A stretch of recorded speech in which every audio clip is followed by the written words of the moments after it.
interaction plante-microbe, même si la plupart d'entre vous sont probablement déjà familiers avec cela. Donc, je vous rappelle juste que les microbes, et dans mon cas, je suis plutôt intéressée par les bactéries, sont présents partout dans l'environnement de la plante, que ce soit au niveau du sol, dans la partie aérienne, dans la partie racinaire, et également sur et dans la plante. Les interactions entre les plantes et les microbes sont nombreuses. Les microbes peuvent être pathogènes, donc causer des maladies à la plante, ou également être commensales, et dans ce cas-là, vivre en parfaite harmonie. Ce qui intéresse aussi souvent les microbiologistes, c'est quand les bactéries peuvent être bénéfiques. Et dans ce cas-là, elles peuvent soit produire des hormones de croissance, par exemple, c'est le cas de l'acide indolacétique, qui va stimuler la croissance de la plante. Ils peuvent également aider la plante à acquérir des nutriments, c'est comme par exemple du phosphate ou encore des ions fer.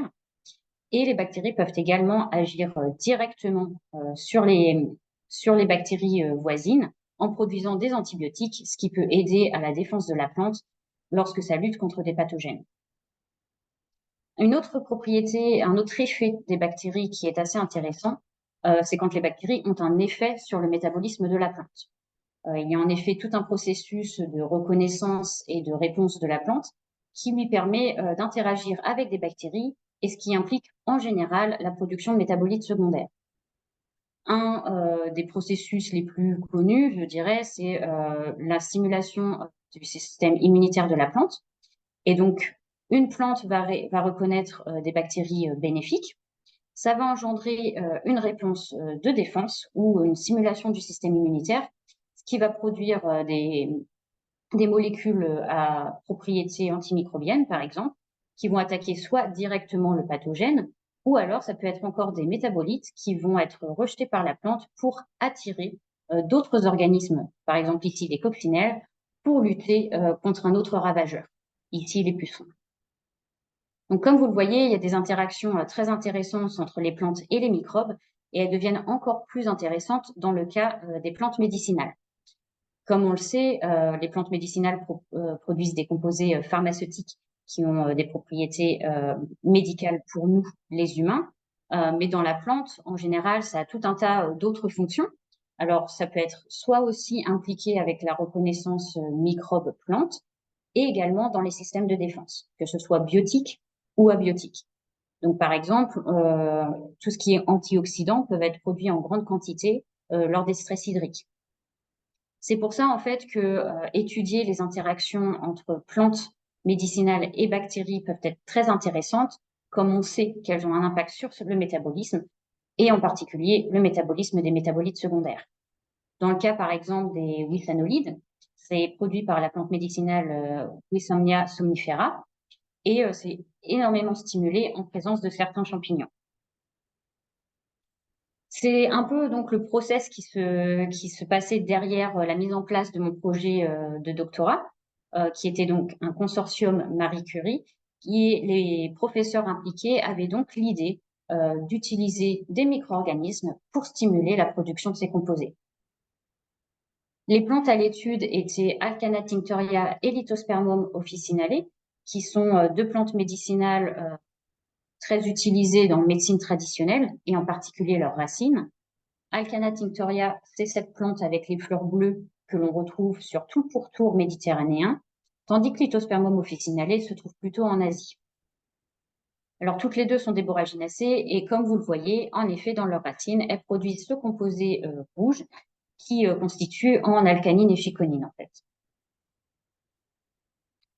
Donc, alcanine et chiconine sont des hydroxynaphtoquinones qui ont de nombreuses propriétés pharmaceutiques. Alors, elles sont connues pour être antioxydants, antimicrobiens, également antitumorales et impliquées dans la régénération cellulaire.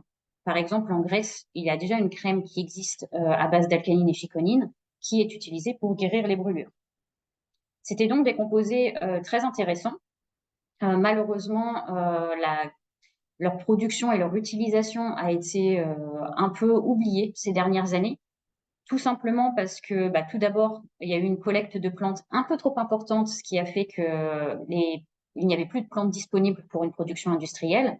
Et de plus, en ce qui concerne la synthèse chimique, Elle est extrêmement difficile, avec tout un tas de protections à mettre en place autour du cercle de naftarazine. Elle est également coûteuse et en général, on ne peut pas obtenir de dérivés qui ont également d'autres propriétés intéressantes intrinsèques. C'est pour ça que dans mon projet, les professeurs en question ont abandonné l'idée de développer une synthèse chimique et se sont plutôt concentrés sur comment optimiser la production en plantes.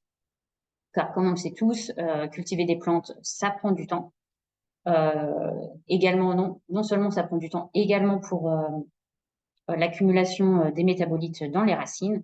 Et donc, le projet avait pour but d'avoir une production plus importante et plus rapidement grâce à une stimulation par des micro-organismes. C'est donc ce que je vais vous présenter dans les prochaines parties, avec une première partie sur les interactions entre des bactéries endophytes, donc qui vivent à l'intérieur de la plante, et ces deux plantes médicinales afin de stimuler la production d'alcanine et chiconine. Alors, qui dit bactéries à inoculer aux plantes dit qu'il faut d'abord les obtenir. Donc, ma première étape était d'isoler des bactéries venant d'Alcana tinctoria, d'Alcana tinctoria sauvage, et l'isolation s'est faite à partir des racines. Donc, essayer de trouver les bactéries qui étaient présentes dans les racines de la plante, comme c'était le lieu où il y avait production d'alcanine et chiconine, afin un peu d'optimiser nos chances de trouver une bactérie qui avait vraiment un impact sur ce métabolisme. Alors, je ne vais pas rentrer dans les détails sur la partie microbiologie. J'ai juste utilisé plusieurs milieux de culture, plusieurs conditions de croissance. Et à la fin, j'ai obtenu une assez grande diversité de bactéries, avec un total d'environ 197 espèces différentes, 75 genres et plusieurs nouvelles espèces potentielles, ainsi que de nouveaux genres. Sans trop de surprise, les genres les plus abondants étaient Xanthomonas, Pseudomonas, Panthoea et Bacillus, et ce sont des genres bactériens que l'on retrouve très souvent. Alors, une fois que j'avais ces bactéries, techniquement, j'étais enfin prête pour les inoculer in planta afin de stimuler la production d'alcanine et chiconine. Malheureusement, comme vous le savez probablement tous, les doctorats ne se passent rarement comme prévu. Et malheureusement, je n'ai jamais eu, enfin pendant très longtemps, je n'ai pas eu assez de plantes pour conduire mes expériences. Elles n'étaient pas disponibles commercialement, il n'y en avait pas assez en milieu naturel, etc. Donc, on s'est retrouvé un petit peu bloqué pendant à peu près 2 ans sur cet aspect. J'ai donc dû venir avec des solutions alternatives pour obtenir des données pour mon doctorat. Et une de mes solutions alternatives a été d'inoculer mes bactéries dans des chevelures racinaires d'Alcana tinctoria. Là, je vous rappelle en fait brièvement le principe pour ceux qui ne sont pas familiers. Les chevelures racinaires, on les obtient à partir d'une petite portion en fait de la plante. C'est pour ça que c'était intéressant car je n'avais pas besoin de beaucoup de matériel biologique pour lancer les aéroutes. On inocule une bactérie pathogène qui est Agrobacterium rhizogenese, qui, comme son nom l'indique, en fait, stimule la rhizogénèse. Et on peut obtenir ainsi, ça transforme les cellules des feuilles en cellules différenciées de racines. On peut ensuite prélever les racines et les multiplier de façon indéfinie. J'avais donc, à partir de ce moment-là, assez de biomasse pour conduire toutes les inoculations que je voulais. J'ai donc utilisé ces chevelures racinaires pour inoculer mes bactéries. Et ça m'a pris quand même pas mal de temps pour obtenir des conditions favorables à la fois aux micro-organismes et aux racines. Et comme on pouvait le voir, au moins j'obtenais en effet alcanine et chiconine qui s'accumulaient au niveau des nouvelles radicelles. Alors par la suite, j'ai fait une extraction assez basique d'alcanine et chiconine avec du méthanol et j'ai simplement fait une mesure spectrophotométrique au début à 520 nanomètres, qui est l'absorbance caractéristique d'alcanine et chiconine. Et j'ai pu ainsi en déduire les bactéries qui avaient l'air de stimuler davantage la production d'alcanine et chiconine in planta. C'est ainsi que j'ai obtenu parmi toutes les bactéries testées 4 bactéries assez prometteuses qui avaient l'air de fonctionner dans ce système de culture cellulaire. Et en particulier la souche Clitinophaga 73072 continuera à être intéressante par la suite. J'avais donc des premiers résultats pour mon doctorat et heureusement, par la suite, ma collègue Alicia, qui travaillait en Allemagne, a réussi à obtenir des plans in vitro de Litospermum officinale. Alors, malheureusement, c'était pas Alcana tinctoria, mais ça produisait aussi alcanine et chiconine, donc nous avons inoculé mes bactéries à ces plantes.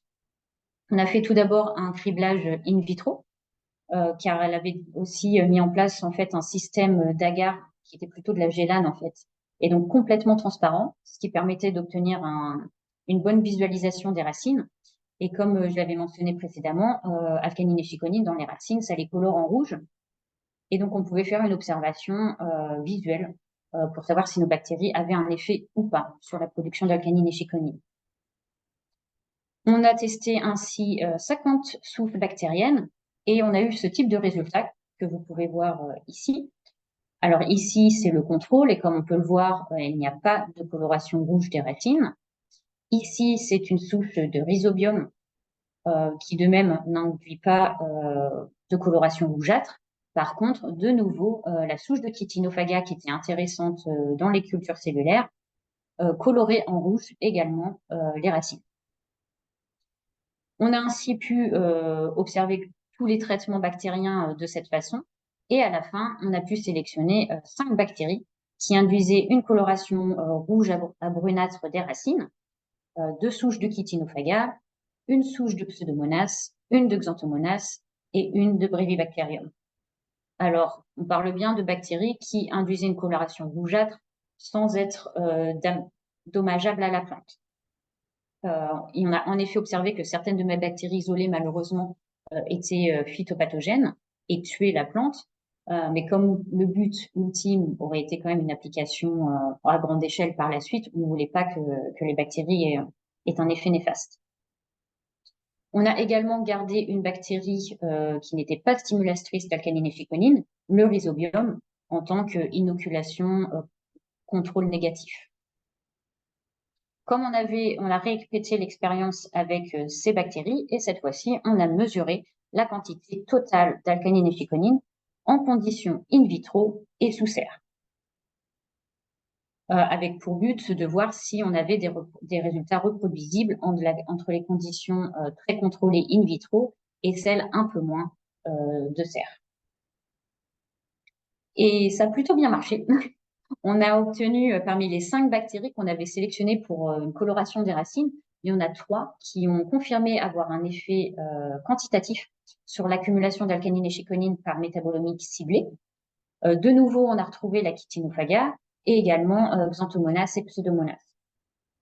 Le côté intéressant, c'était également que les résultats étaient reproductibles en serre, avec le même type de tendance, Chitinophaga, Xanthomonas et Pseudomonas étant les meilleurs traitements bactériens. Alors pour nous, c'était vraiment très positif. On s'est dit qu'on avait enfin les résultats nécessaires pour la thèse, avec à la fois une bactérie qui est efficace en culture cellulaire, in vitro et sous serre. Alors sans trop de surprise, vous remarquerez peut-être qu'on a environ 4 fois plus de production d'alcanine et chiconine sous serre. C'est pas vraiment surprenant, sachant que les plantes sont en général plus grandes et qu'il y a également plus de stress en conditions serre qu'en conditions in vitro. On a cependant voulu aller un peu plus loin en conduisant également de la métabolomique non ciblée sur les mêmes échantillons in vitro qu'on avait collectés pour avoir une idée de comment les différents traitements bactériens affectaient le processus d'induction d'alcanine et chiconine. En fait, quelle était la réponse de la plante aux bactéries. Avec cette analyse de métabolomique non ciblée, évidemment, on s'est retrouvé avec tout un tas de métabolites qui n'étaient pas identifiés dans des bases de données, mais on en a quand même pu en identifier un certain nombre qui sont montrés en rouge dans ce chemin métabolique. Et comme on peut le remarquer, il y en a plusieurs qui sont impliqués dans la défense de la plante. On peut voir le rosmarinic acide, la rutine, machinic acide, et on retrouve alcanine et chiconine qui appartiennent au chemin métabolique Shikimate, très connu pour être impliqué dans les défenses de la plante.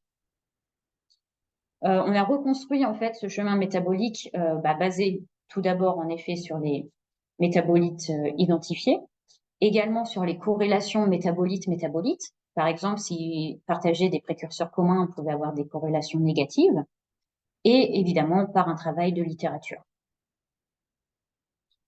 La question qui venait juste après, c'était évidemment quel traitement faisait quoi. Et quand on regardait les corrélations entre les traitements bactériens qu'on avait faits et les métabolites identifiés, ce qu'on remarquait tout d'abord, c'est que pour Chitinophaga, on avait en effet une stimulation très forte d'alcanine et chiconine avec plusieurs monomères identifiés, et également d'oléanolique acide, methylinique acide, donc toute la partie basse du chemin métabolique. Quand on regardait Xanthomonas, c'était un peu moins ciblé. On avait l'impression que l'action se passait un peu partout. Il y avait des stimulations, en tout cas des corrélations positives pour plusieurs métabolites, ce qui n'est pas forcément surprenant, sachant que Xanthomonas, c'est un genre qui est assez connu pour être pathogène. Donc même si ces souches-là ne l'étaient pas, c'est pas étonnant que la plante ait développé tout un système de réactivité à ce genre de bactéries. Et finalement, ce qui était plutôt intéressant, c'était plutôt la Pseudomonas. Comme on peut le voir, la Pseudomonas ne semblait pas du tout, en tout cas pas corrélée positivement, avec la chiconine. Ça semblait plutôt avec tout ce qui était methylinique et aolénolique acide, ainsi que l'ithospermique acide B. Donc plutôt la partie haute du chemin métabolique, ou celle-là. Mais en tout cas, ça n'avait pas l'air d'être corrélé avec alcanine et chiconine. Alors là, ça nous a posé quand même une question. Pourquoi? Parce que, comme on l'avait vu, en tout cas sur l'approche quantitative avec de la métabolomique ciblée, Pseudomonas avait l'air d'agir et d'induire significativement plus de production d'alcanine et chiconine que le contrôle. Alors pourquoi, quand on regardait un peu plus en détail, ça n'avait pas l'air d'être corrélé positivement avec ces composés? Alors malheureusement, nous n'avons pas eu le temps d'explorer vraiment une réponse définitive là-dessus. Il y a d'autres expériences qui doivent être faites. Néanmoins, la première hypothèse assez simple qu'on peut poser, c'est qu'il y a plusieurs composés précurseurs communs, comme la tyrosine, le picoumarique acide, qui sont communs à la fois à alcanine et chiconine et à l'ithospermique acide. Et également, on peut voir que le géranyl pyrophosphate est commun au methylinique acide et à l'alcanine et chiconine. Donc, une des hypothèses serait que Pseudomonas stimule tellement fortement la production de lithospermique et de methylinique acide que ça en résulte dans la production secondaire significative d'alcanine et chiconine. Malheureusement, comme je dis, il faudrait aller beaucoup plus loin dans les études pour confirmer ce process. Enfin, on s'est également intéressé à une approche un peu plus génétique, qui était avec un focus sur le gène codant pour cette enzyme, l'enzyme PGT, qui participe en fait au tout début de la différenciation dans le chemin alcanine et chiconine. Et on a comparé en fait si la bactérie inductrice d'alcanine et chiconine, Chitinophaga, et une bactérie non inductrice d'alcanine et chiconine, Rhizobium, stimulaient l'activité de cette enzyme, avec l'hypothèse que Chitinophaga stimulait et Rhizobium ne stimulait pas. Malheureusement, on a observé que les deux bactéries stimulaient plus la production, l'expression de ce gène. Donc, de nouveau, beaucoup d'hypothèses possibles. Soit il y a d'autres enzymes qui agissent sur le chemin métabolique et qui jouent un rôle plus important. Et dans ce cas-là, ça voudrait dire qu'il faut plusieurs gènes d'activation pour vraiment déterminer la production d'alcanine et chiconine. Soit il y a potentiellement aussi des inhibiteurs de l'enzyme qui sont stimulés sous l'action de Rhizobium. Soit aussi, malheureusement, c'est possible qu'on ait fait une erreur. Hein. On n'est jamais à l'abri de ce genre de choses. En tout cas, nous, pour conclure, on a surtout considéré qu'il y avait plutôt une inhibition de l'enzyme ou alors plusieurs gènes étaient nécessaires. Alors, ça sera donc la conclusion de mes premières parties sur cette approche interaction bactéries-plantes médicinales, où on a pu observer que, en effet, utiliser des bactéries endophytes de la plante pouvait contribuer à la production de ces molécules pharmaceutiques, que l'induction pouvait se faire via la stimulation de différents chemins métaboliques et qu'on avait identifié plusieurs bactéries d'intérêt, en particulier Chitinophaga, qui fonctionnait dans plusieurs systèmes de culture et en plus, d'après la métabolomique non ciblée, de façon très spécifique sur l'induction d'alcanine et chiconine. La dernière partie que je vais vous présenter rapidement, c'était surtout l'interaction entre alcaline et succonine et bactéries. Alors pourquoi c'était toujours dans cette optique où j'avais pas encore de plantes pour vraiment faire des tests in planta, et je me suis plutôt intéressée à ce que j'avais. Donc j'avais les composés et j'avais les bactéries. Et il était assez intéressant de savoir comment mes bactéries réagissaient à alcanine et chiconine, sachant que c'était des composés antimicrobiens et que les bactéries vivaient dans la plante. Alors pourquoi est-ce que les bactéries vivaient dans une plante qui produisait des composés antimicrobiens? C'était un peu ma question. Alors pour ça, j'ai fait des tests très simples, hein. J'ai commencé par des tests de susceptibilité, où je mettais alcanine et chiconine sur des disques. Et j'ai vu que globalement, les bactéries gram négatives étaient résistantes, tandis que les gram plus étaient positives, étaient sensibles aux composés. De nouveau, c'est pas très surprenant. Il est assez connu que que les grammes négatifs sont souvent résistantes aux antibiotiques comparés aux grammes positifs. Une fois que j'avais établi cela, je me suis demandé comment les bactéries résistantes réagissaient à alcanine et chiconine, donc qu'est-ce qu'elles faisaient aux composés, car il est connu qu'il y a plusieurs process en fait possibles, hein, soit elles peuvent modifier leur membrane, elles peuvent utiliser des pompes à protons pour éjecter les produits, etc. Ou elles peuvent agir directement sur les composés pour les modifier ou les dégrader. Alors pour cela, j'ai juste refait à peu près l'expérience précédente, hein, mais au lieu de le faire en milieu solide, je l'ai fait en milieu liquide. Et ce que j'ai pu observer, c'est que quand il y avait des bactéries gram négatives, le composé alcaline et chiconine changeait de couleur pour passer de violet, voire parfois à brun. Et quand j'ai passé la plaque au spectro, j'ai pu voir qu'il y avait en effet l'apparition d'un nouveau pic à 410 nanomètres qui avait l'air d'être corrélé avec ce changement de couleur. Et de façon intéressante, j'ai également remarqué qu'une autre souche bactérienne, la Pseudomonas ici, avait une diminution de la quantité de pic, enfin de l'intensité du pic à 520 et de l'intensité du pic à 410 nanomètres. Alors, sans forcément une très grande logique derrière, hein, je me suis demandé en fait s'il y avait potentiellement une consommation de ces composés par Pseudomonas. Alors pour vérifier cela de nouveau, un test très simple, j'ai juste inoculé ma bactérie dans différents milieux. Donc un milieu nutritif R2B avec et sans alcanine et chiconine, un milieu minimal, donc le milieu MSM qui ne contient aucune source de carbone, de nouveau avec et sans alcanine et chiconine, et également avec glucose pour comparer la croissance. Et j'ai fait des analyses chimiques et j'ai suivi la croissance bactérienne. Ce qu'on a pu observer globalement, c'est que déjà que dans tous les milieux, il y avait une réduction de la quantité d'alcanine et chiconine monomère après 24 heures d'incubation. C'est-à-dire qu'au départ, moi, j'inoculais quasiment que des monomères et on voyait qu'il y avait clairement une réduction du nombre de monomères d'alcanine et chiconine après 24 heures d'incubation avec la bactérie. Par contre, il y avait une augmentation du nombre d'alcanine et chiconine polymères. Donc, il y avait en effet quelque chose qui se passait en présence de la bactérie et que potentiellement ces polymères étaient responsables de la couleur violette. Quand on regardait un peu plus les oligomères ainsi produits, ce qu'on remarquait, c'est que, alors on a pu en identifier certains, hein, chiconine dimère, acétylchiconine trimère, mais la plupart en fait ne sont pas identifiés. Donc il y a aussi de nouveaux métabolites qui sont produits et qui ont potentiellement d'autres propriétés pharmaceutiques intéressantes, par exemple. Enfin, en ce qui concernait la croissance, euh, en présence d'alcanine et chiconine, ce qu'on a pu observer, c'est tout d'abord qu'on avait une croissance similaire en milieu nutritif R2B avec ou sans alcanine et chiconine, ce qui montrait bien que alcanine et chiconine n'impactaient pas la croissance. Alors, ça semble logique étant donné que les bactéries étaient résistantes, mais ça voulait aussi dire que ça n'utilisait pas alcanine et chiconine pour booster leur croissance, puisque j'avais pas plus de croissance avec.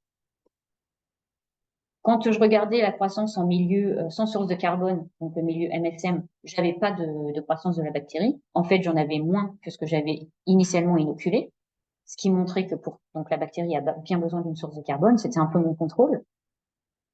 Et enfin, quand je comparais les milieux MSM avec glucose et avec alcanine et chiconine, ce que j'ai pu observer, c'est que j'avais une croissance similaire. c'est-à-dire tout d'abord que la bactérie semblait capable d'utiliser alcanine et chiconine comme seule source de carbone, mais en plus qu'elle l'utilisait aussi bien que si c'était du glucose. Alors, toutes ces données, en fait, rappelaient un peu un mécanisme de répression catabolique, c'est-à-dire que tant que la bactérie a une source préférable de nutriments, elle va pas utiliser de gènes impliqués dans la consommation d'alcanine et chiconine. Par contre, quand elle n'a pas le choix, elle est capable de les exprimer. Et ceci conclut un peu cette partie. Donc, c'était la première fois qu'il y avait l'observation d'une bactérie capable d'utiliser des naphthoquinones comme source de carbone. On a encore aussi de nombreux oligomères à identifier. Et ça posait aussi un peu une question ouverte, pour finir, d'évolution, car la couleur violette que j'ai observée au début, qui semble corrélée à la production d'oligomères, je l'ai testée non seulement sur mes bactéries issues d'Alcana tinctoria, mais également sur des bactéries d'autres pseudomonas, même pas isolées de plantes. Et elles avaient toutes le même effet. Alors, on peut se demander, soit c'est peut-être un mécanisme très général, un mécanisme microbien qui est présent partout, donc ce n'est pas très spécifique, c'est peut-être le rejet de protons, etc. Ou alors, si c'est un mécanisme spécifique, on pourrait se demander pourquoi de nombreuses bactéries qui n'ont pas besoin, qui ne rencontrent pas des naphthoquinones dans leur vie de tous les jours, on va dire, gardent un coût génétique pour pouvoir utiliser ou modifier ces composés. Donc voilà, c'est une question très ouverte pour finir. Je vous remercie tous pour votre attention et je tiens également évidemment à remercier mes partenaires de doctorat, en particulier l'Université de Gand où j'ai fait ma thèse et également l'Université de Thessaloniki qui a participé à la plupart des analyses métaboliques. Merci. Merci beaucoup, Angélique. C'était très intéressant. Tu as obtenu des résultats très intéressants pendant ta thèse. Donc, est-ce qu'il y a des questions pour Angélique dans l'Assemblée? N'hésitez pas. Il y a une question sur le chat. Oui, alors, Aziz demande si il y a une idée sur les déterminants bactériens susceptibles d'être impliqués dans l'induction de la synthèse de alcanine et chiconine. Alors, on avait fait des tests in vitro. Alors, évidemment, il faudrait confirmer par des mutants. Mais ce qu'il y avait en commun avec ces bactéries, c'est qu'elles produisaient des composés de dégradation, des carbohydrates membranaires, donc tout ce qui était cellulose, amidon, lignine. Et ils avaient tout ça en commun, en fait.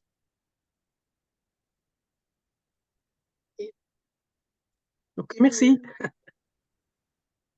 Est-ce qu'il y a d'autres questions? J'en ai une. Pardon. Oui, c'est Léonie qui parle, je crois. Oui, je sais pas pourquoi on m'entend. Ah, ça va aller. Je me demandais si on pourrait avoir des détails sur les analyses métaboliques non ciblées, quel type d'analyses ont été faites, etc. Je suis pas sûre de savoir. Alors, on a utilisé un orbitrap, un quadruple orbitrap. Après, je peux te donner toutes les données que tu veux. Ça va être un peu long sur tout le process qui a été fait. Mais oui, pour le coup, on utilisait au moins un orbitrap. Et par contre, l'extraction, c'était toujours avec une grosse base de méthanol. Ok, ça marche, merci. Alors, Florence qui demande dans le chat, la pseudomonas qui produit des composés déterminés dans la première partie dégrade-t-elle aussi les alcanines chiconines?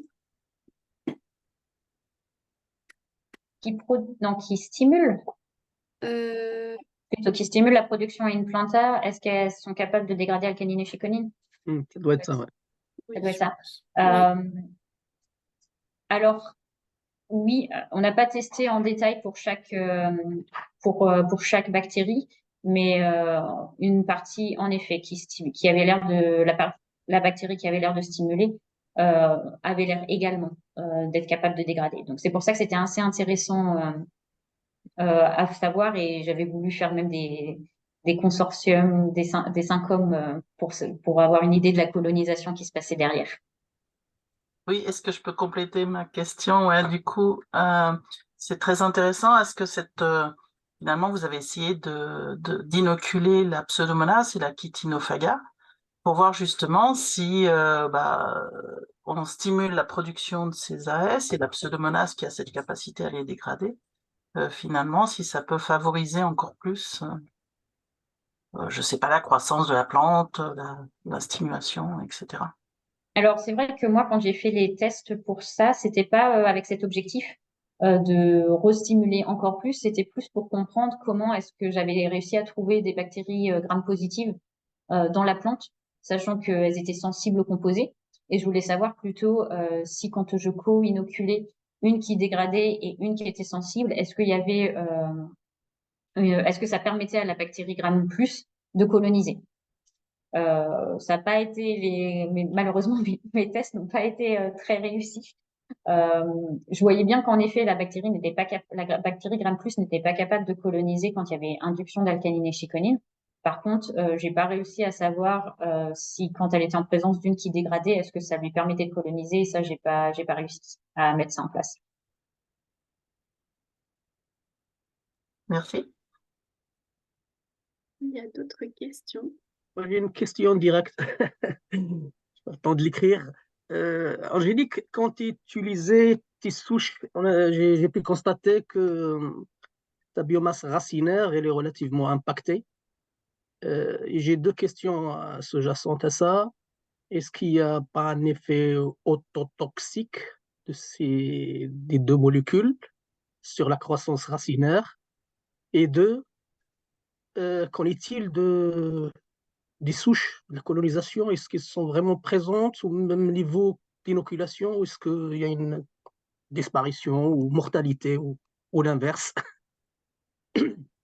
Alors pour ce qui est colonisation, non, il n'y avait pas d'effet négatif en fait. Je trouvais vraiment une grosse proportion de bactéries qui avaient colonisé avec succès les racines. Après, pour l'effet sur les racines, c'était un peu plus compliqué à dire en fait, parce que selon les bactéries, là j'ai montré qu'un exemple avec Chitinophaga, mais par exemple avec Pseudomonas, on avait le même type de racines que chez le contrôle. Donc c'était un peu difficile à dire si c'était alcanine et chiconine qui affectaient la structure racinaire, ou si c'était, comme on l'a vu par la suite, en fait, que Pseudomonas n'induit pas forcément de la même façon que Chitinophaga. Donc c'est peut-être plutôt un effet indirect, je sais pas. D'accord, merci. Alors, est-ce qu'il y a d'autres questions? Sinon, moi, j'en ai une dernière, si jamais ensuite il n'y a pas de questions, on pourra passer à la conclusion. C'est que je ne suis pas sûre d'avoir compris les 5 espèces de bactéries que vous avez sélectionnées comme intéressantes puisqu'elles simulaient la croissance de la production, pardon, d'alcanine et chiconine. Est-ce qu'elles étaient retrouvées chez les deux espèces de Boraginacées sur lesquelles tu travailles ou juste sur la première, mais après vous les avez ajoutées Voilà, c'est plutôt ça en fait. C'est que Ok. on a dû travailler avec Lithospermum officinale parce qu'on n'avait toujours pas d'Alcana tinctoria Ok, disponible. Donc mais on a choisi ça en plan B. Alors on n'avait pas non plus de Lithospermum officinale sauvage parce qu'on a, en fait, avec tout ce qui était protocole Nagoya, il n'y en avait pas assez au Japon pour qu'ils nous permettent d'en collectionner pour ce genre de test. Donc on a plutôt essayé à la fois Alcana tinctoria et Lithospermum de les reproduire par propagation végétative, et ça a marché qu'avec Lithospermum officinale. Donc c'est comme ça qu'au final on s'est. Donc en effet ça entraîne un biais sur le système, hein, mais on reste positif. non, non, mais c'est intéressant, mais c'était juste, je savais pas si elle était présente naturellement ou pas. Donc alors des pseudomonas certainement, xanthomonas aussi. Chitinophaga c'est un genre qui est un peu moins étudié, donc je serais un peu moins certaine là-dessus. Ok, très bien, merci. Est-ce qu'il y a d'autres questions? Est-ce que je peux encore poser une petite question? Oui. Question un peu naïve, est-ce que ces composés sont relargués dans les exudats racinaires vous avez une idée de la quantité qu'on peut retrouver? Est-ce que ça peut suffire à permettre la croissance finalement de bactéries comme la Pseudomonas qui l'utiliseraient comme source de carbone? Alors oui, déjà ça peut être exudé, hein, il y avait déjà eu des travaux là-dessus. Alors le mécanisme d'exudation n'est pas clair, mais en tout cas ça s'accumule dans les racines, mais à la fin ça peut être exudé dans le milieu. Après les quantités, nous on a fait que des quantités sur les racines. Alors les quantités présentes dans le sol, je pourrais pas vous dire. Après, je ne pense pas que même dans le sol, ce soit préférentiellement utilisé par les pseudomonas qui dégradent. Parce que, alors, comme j'ai dit, moi, d'après ce que j'ai vu, quand il y a d'autres sources de nutriments, ça ne va pas l'utiliser.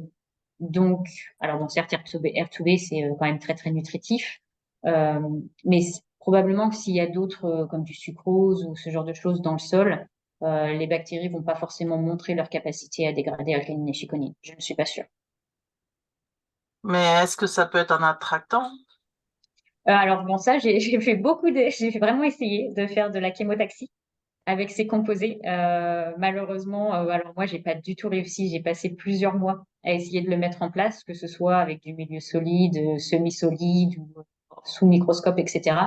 J'ai jamais réussi en fait. Alors des fois, j'ai l'impression qu'en effet, c'était attiré ou en tout cas ou rejeté, surtout pour les grammes négatives, positives, qui n'aimaient pas ça.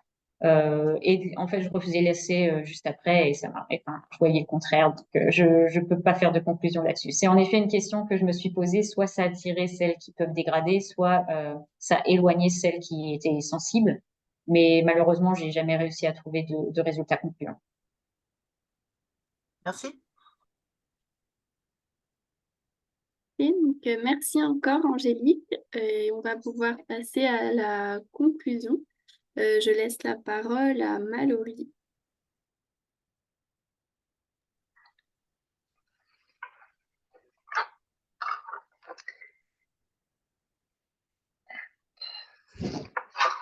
Alors, merci à tous.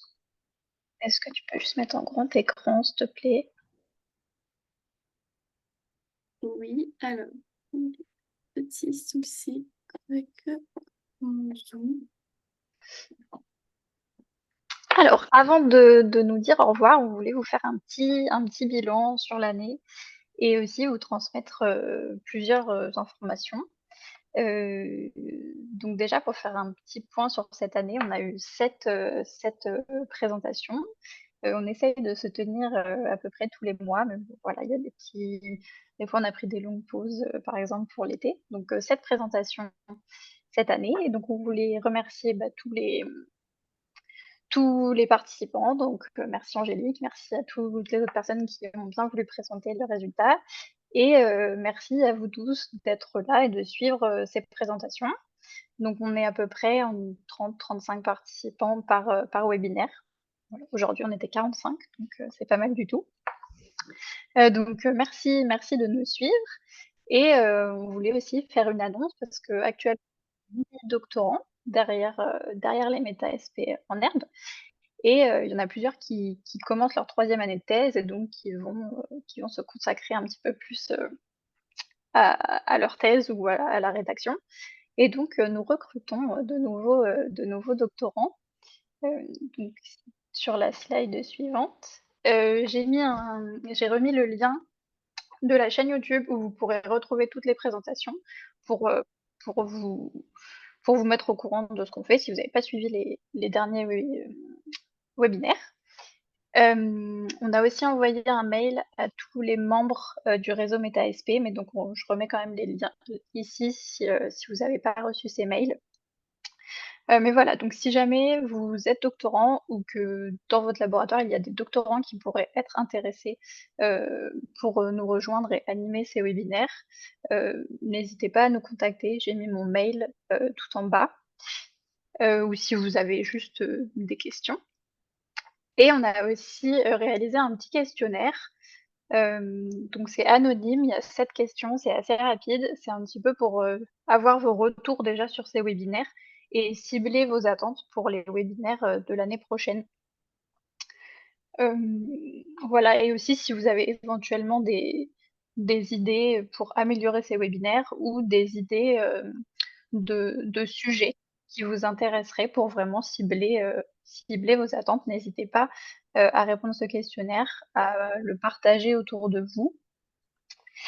Et je pense que j'ai tout dit. Donc, je vous remercie encore. Merci Angélique, merci à tous. Si vous avez des questions là tout de suite, n'hésitez pas. Et sinon, eh bien, je vous souhaite des bonnes fêtes de fin d'année et une bonne fin de journée aussi.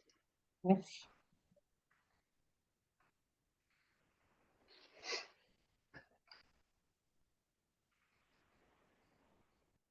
Oups.